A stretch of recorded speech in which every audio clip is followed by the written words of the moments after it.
in Zanzi, we are going through Mzansi Africa siyakowisho. Siyakowisha, the things that we are going through, the social crisis in South Africa, they are just something else. I've read somewhere that the social crisis are being driven by the systematic inequality. And systematic failures. Yes, and systematic failures that we have in the country. I know it's not good news for most of us, but what can we do? Because, like you said, systems are part of the game. So, some of the social crises that we are facing in South Africa are unemployment and the cost of living. The prices for everything, it escalates each and every day. When you are 350, today so things are just escalating each and every day. We also are facing gender-based violence, gender equalities. That's another one that is too much. And the gender-based violence should not be biased only towards women, which is women who are on the suffering end of it gender-based. It's women who are usually victimized. Because there are also other men out there who are being victimized within domestic settings. So men are also victims of gender-based violence. That's why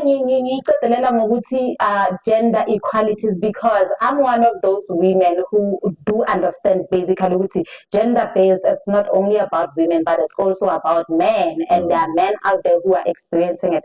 That's a big one also. That's one of the whole big ones. The patriarchal understanding that men don't cry puts many men in positions where they have to be silent about their experiences. You have to be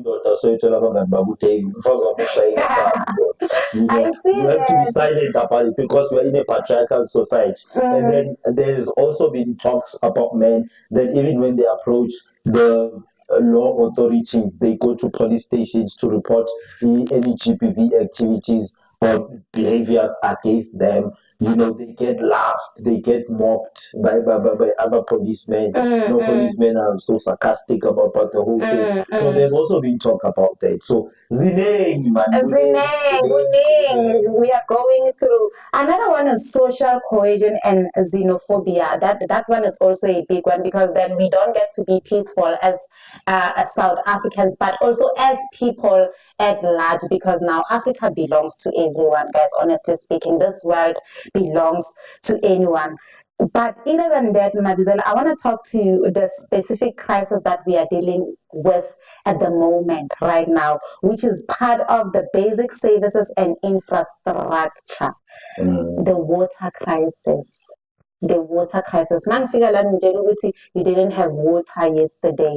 Imagine. Yeah. And water is life. You wake up in the morning, the first thing you do is drink a glass of water. Yes. And a fresh water, clean water that is. And from there on, you take a bath, and then you need to wash your dishes, you need to cook with water, you need to, water is an essential that we really cannot live without. And then the next thing is in our city life, which are that sort of, I think, affecting Gauteng at large is the water crisis, obviously. And let me just water crisis kanjani ama-dams nama-rivers agcwele ngamanzi.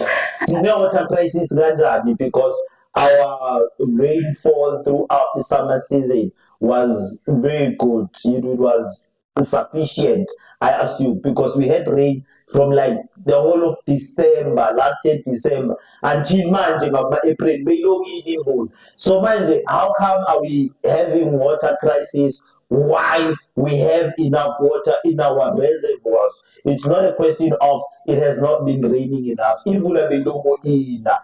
Amadamu nama-river agcwele. Singayi-Sterkfontein Dam manje. I pass Sterkfontein Dam, on a regular basis.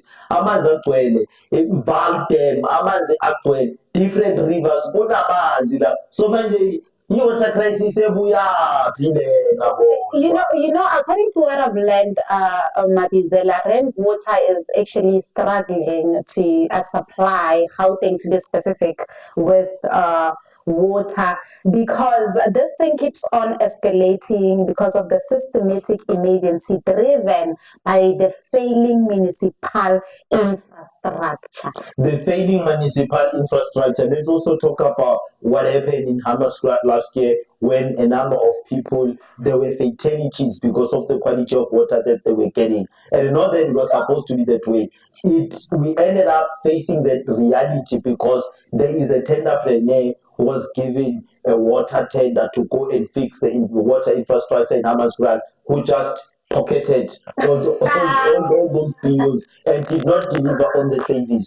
So are these natural cost problems or are these human error crises that we are facing? Because to me, ilabantu abasiphethe i-leadership yethu esifeyilayo bonke banemikhaba bona igcwele imikhaba bonke bafuna ukuthenga iy'moto ngaboma-10 ngabo-20 ama-supercars for ini ngaso sikhathini asitholi amanzi bashona abantu ehammanskraal bashona abantu ehammanskraal i-tenderpreneur ibhizi ihambisa iy'nequeen kubo-Dubai iyobayenza ama-BBL iyoyenzani at the expense of people's lives. Imagine that they're saying it's because of the high system demand. The high system demand njani ngoba imali ziphumile zanikezwa labo ama-tenderpreneur. You know, I fail to understand. The tenderpreneurs, the middlemen, the people, the seniors there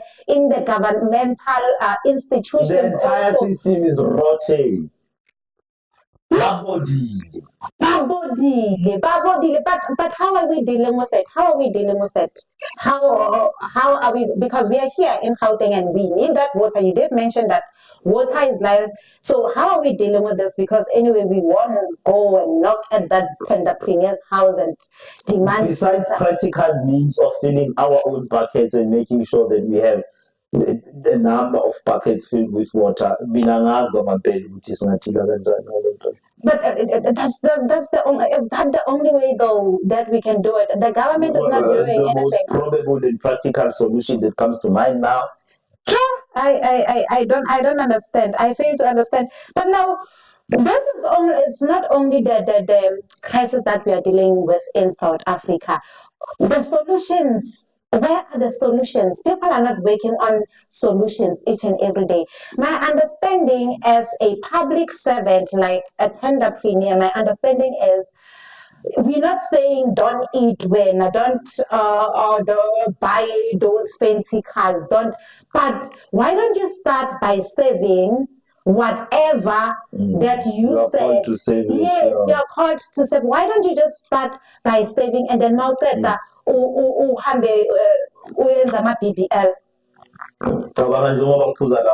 To think this could be my last cup of water I'm drinking. Imagine that. So it's very disrupting. So the chances are we are shooting today is the 29th of May, and throughout the weekend we're not gonna have water in Gauteng. Imagine that. So and I'm talking about households where there are quite a number of people, 5 to 7 people. How is that going to work out? Because we're even going to run out of those water buckets that were filled. Yes, because they run. And remember, let's say now you are filling up the buckets to a point whereby you also fill up the bath tap. So kahle asakwazi ukugezela ngala phakathi kwe-bath tap. Ngoba kugcwele amanzi salokhu siwasebenzisa. Mina futhi sengize angisagezi ngizageza kanjani? Fanele ngisave amanzi, so sengize angisagezi. No, we can't live like that. There needs to be solutions, Mabizela. Because ngalamanzi engigeza ngawo ngaphuza ngawo or ngapheka ngawo ngithi. At least, you need to fill up your stomach. Because now, how are you going to live in an empty stomach? But it's big. I remember. Was it a month or two back in Midrand? Those people, they were living without water. Imagine in Midrand. Midrand is supposed to be an urban area. An urban area usually is an area whereby it's advantageous when coming to these infrastructures. I know there are places in South Africa, the rural places, emakhaya khaya, whereby yes, abantu they don't have taps, abantu amajojo tanks. And it's women who are usually affected because women end up having to walk very long distances Yes. to go and draw water from somewhere. Bahamba ama-distance amade abakwazi ukuthi bayokha amanzi. So my thing is, we know and understand the rural areas to be the places that are usually affected by this kind of crisis. But now, when is the rural areas and the urban areas that are being affected by this very crisis, where is South Africa going? Okay, down the drain. Down the drain. But personally, I don't like putting a blame on anyone else. But it seems like our government is failing us. And then talking about government failure, I think this is also a lesson to us that we need to find ways of human sustenance without relying on the government. So that's why I feel as humans, as a society, we need to also envision a world where we're going to be self-sustaining, have all these basic or essential services that we need and provide self-provided, because we are going to come to that day. I'm telling you, the way things are going, we are going to come to that day one day that the government says, no, there is nothing. No shops are closed, no electricity supplied, no water supplied, and then what are we going to do? And then remember, we as African people, we used to be self-sustaining society. We used to have our own ways of life. We used to have our own ways of getting water, cooking, having food supply, and everything. But colonization, the modernization, the civilization, the new development took all that away from us. It took all that away from us. So this is a lesson we need to learn. We need to go back to let's return to the source. Let's return to our own, traditional knowledge systems, so that we'll be able to be a self-sustaining nation, because that day will come. As days have already arrived now, where asina manzi, asina gesi, akunamudla esizokuthenga etolo, and then what? So these are times where we need to prioritize African indigenous knowledge systems, because we had knowledge on how we, supply or provide food as Africans. We had knowledge on how we can actually get water. We had knowledge on how we are supposed to have power, in our homes, have our homes powered, and continue life. So they took that away through modernization, colonization, and civilization. So this crisis that we are facing, it teaches us that, what, we are actually not a human if we do not know the knowledge that our forefathers had. If you don't know the knowledge that our grandmothers and our grandfathers had, we are really nobodies in this society. We are doomed. But isn't it those civilizations? What's the meaning of civilization? Isn't it to civilize things, to make things better? They're saying who said things went better the way they went? My point exactly, because now it looks like things are not even getting better. They say that South Africa... It gets worse by the year. With the passage of time, it just keeps on getting worse. They're saying South Africa now is a developing country. For 30 years now, we've been a developing country since 1990. But when is that development going to reach us? And how are we a developing country if we got people who import cars worth over 500 million rands into the country? How are we a developing country? How are we? And then are we also benefiting from our natural resources like South Africa? No, we don't. No. We extract all the minerals, gold, diamond, and then we send it overseas. And then when we send it overseas, they come back here as finished products, of which we're going to pay high amounts for. And it's a few monopoly individuals who are doing the trade of these minerals and the resources. So they are the ones who want to keep getting rich. So where is the truth in that? Yes, Yes, the honest truth everything is upside down. Lalela, the honest truth is iqiniso likhona iqiniso, mara are still practice like we're not practicing what we are preaching. And so our leaders, to be specific, our leaders are not practicing what they are preaching. And the other problem is, I think this is my analogy. They are not finishing things. Our leaders are not finishing things. Our leaders are doing things. Okay, now if flask, we are supposed now to develop this flask and get it to work. Ne? So we are developing a flask. This is an example, right? So but this is the point whereby they publishing everything, and then we are developing, and then must be come with something new. Bayegili flask have jump into something new again. Oh, that's so and so, so and so, so and so. It's like we are being appetized by things that are happening in the world. And I feel like this monopoly has realized that. That's how they play on us. They keep on introducing, yes, they keep on introducing things into our country while we have. They are not sustainable. Why? No. It's not that they are not they are sustainable, but our country is not doing things and finishing them. They introduce things while we have things that we are working on, and because now they are introducing that something new, then our country, because we're being controlled, then we leave whatever that we're busy with. We jump onto this new capitalism thing that they're introducing us to. You understand? Hence, things are not being sustained. Hence, it's always like it's forever a developing country. It's not developed. It's developing forever, but it's not finishing the flasks. Hence, our infrastructures are being half done like this, and that is affecting the society of the country. You understand?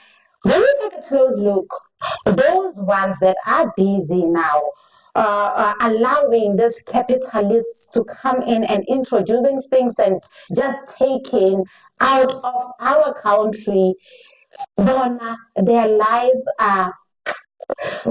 They don't face this crisis that we are facing right now. Because it's really about capitalism. Yes. They're making money at our loss. They're making money with our disadvantages and the challenges that we're going through. Because even during COVID-19, people were getting rich during COVID-19. Yes, people like we are busy facing a crisis. The nation is dying, generating they only focus on that, making more money. Hey, you know what, Mabizela? On that note, I don't know, but I just have like a few pointers that I'm getting online here for us maybe to be able to have water while now we're dealing with this politics of the infrastructures. It says here, like it's a list of 1, 2, 3. It's just 3 pointers of how we can just continue living, because anyway, life must move on. It says build household resilience. Imagine now that's us now doing it for ourselves, us not relying on this government, us not relying on this system. But I feel like it's still part of the system, because it says here install water storage. How much is the one? Do you know how much it is?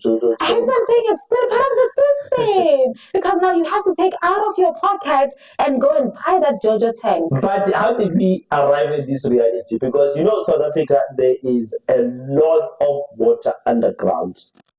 There's a lot of underground water here in South Africa. So basically, I don't know how come are we not making the most of it? How come that's not being extracted? This whole urbanization thing, being in cities and everything like that. It's a system. Yeah, it also just makes us victims of the system. Yeah, because it's a system. Everything is urbanized these days, urbanization. So what you said earlier on about relying on the olden days of how we actually used to live, that's basically one of that. Because now, yes, there's a lot of old water underground, but back at home in the rural areas, how do we do it? But it's Siabora, because we know we're going to find water and then install this system. So basically, that's what we need to do in the capital city. Imagine. How are we going to do that in the capital city? Because there are laws governing these places. It's the system. So they are giving us a solution, but again, they want to make it difficult for us to actually reach the solution. And then it says again that that's part of building the household resilience. Ne? Reduce consumption, like you said, and that means I'm just gonna cook and not bath. And then it says, come on. Here's another. This one is too bad. It says reuse gray waters. Maybe the reuse part can be when we, when visit the toilet. So I think others success. So you bath to reuse. ngaphansi kwendishi and then waqeda uthatha amanzi Yeah. Usizenza njani? Ayikho into esingayenza. ayikho enye into singayenza. And then it says store energy water. Store energy water. Which one is that one?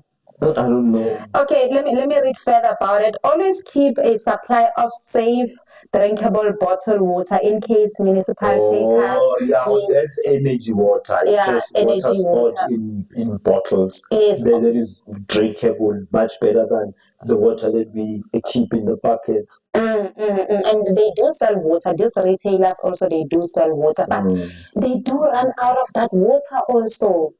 Like I said earlier on, that the water business is actually booming right now at this instant. And then number 2, it says protect and report infrastructure. Oh, I like this one. So it says report leak prompts. Like you will be working. I've been working during the week. I was working in Excellent, and there's water, like it's a leakage, I think, and it's and that is where water wastage actually occurs. And I'm like, this worries me all the time. I will be looking at that water, and I'm like, look at the water that we're supposed to drink.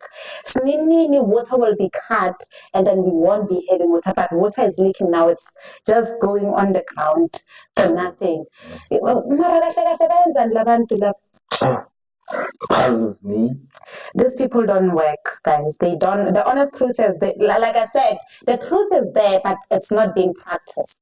So it says again, discourage vandalism. Okay, the vandalism of this water pipes and everything, we need to discourage that. Yes, I feel like as a society and as a community, we can also look into such things and then report them when they are happening.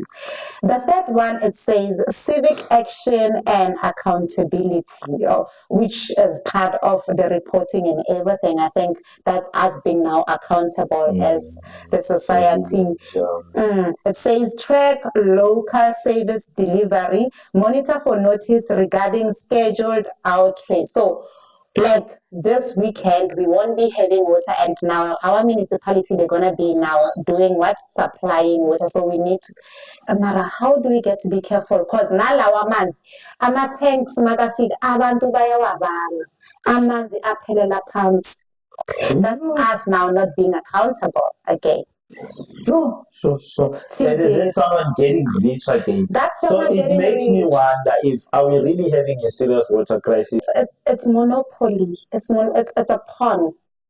It's a pawn. And then the last one, when coming to point number 3, says engage civil society, support organizations like WaterCan. You see, now these are the ones that are making money out of this crisis. So we need to support them. We need to, like, that tender premier, now they are actually squeezing him in so that he can make his money. We are going. This is the type of society we live in. Yeah, it's the type of society that we're living in. But basically, like you said earlier on, Mabizela, in closing, that we just have to